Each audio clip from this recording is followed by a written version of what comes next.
Mr. Speaker, Following the listing of the controversial National Water Resources Bill, which many feared could affect the unity of the country, a lawmaker raised his point of order of privilege, drawing the attention of the House to the controversy caused by the bill when it was reintroduced last year. Some of us, Mr. Speaker, wonder why this issue is still being represented on the floor of the House, because some of us are not comfortable and in support of this bill in the first instance, Mr. Speaker.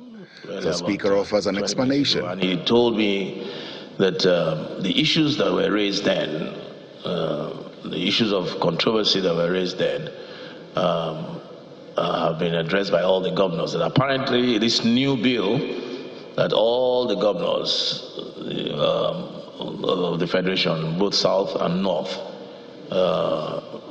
participated on this bill, and I want to take him by his word. We are duly elected with a mandate in this House to represent the interests of our people. So we are also coming from the premise of that constitutional power and role that we have.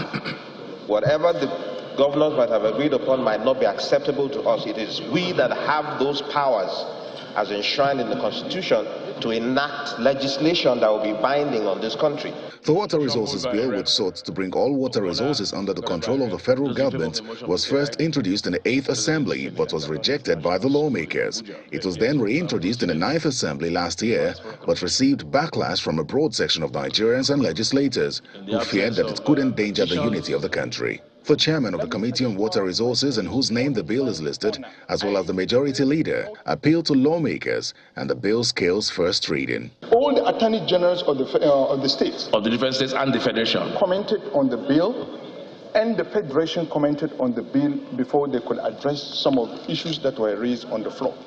Let me assure my colleagues on my honor, I will not stand here to see a particular section of this country is shortchanged by a legislation of this country. If that happens, Mr. Speaker, I will withdraw the bill in the interest of this country. I just want to plead with honorable members, no matter what position or disposition you may have for or against this bill, we wait until we come to the second reading and we debate it. Let us not preempt it, and by so doing, trying to also play with our very costly legislative time. Having been read for the first time, the bill would now be debated when it is scheduled for second reading, and then the details would be clearer. Terry Ikumi, Channels Television News. In the meantime, the House has resolved to set up an ad hoc committee to investigate the petroleum products subsidy regime from 2017 to 2021. The resolution of the House comes after a motion by Honorable Sergio Ogun stating that component costs in the petroleum product subsidy value chain claimed by the NNPC is highly overbloated, while the transfer pump price per litre used by the NNPC in relation to PPMC is underquoted. The committee is to report back to the House within 8 weeks for further legislative action.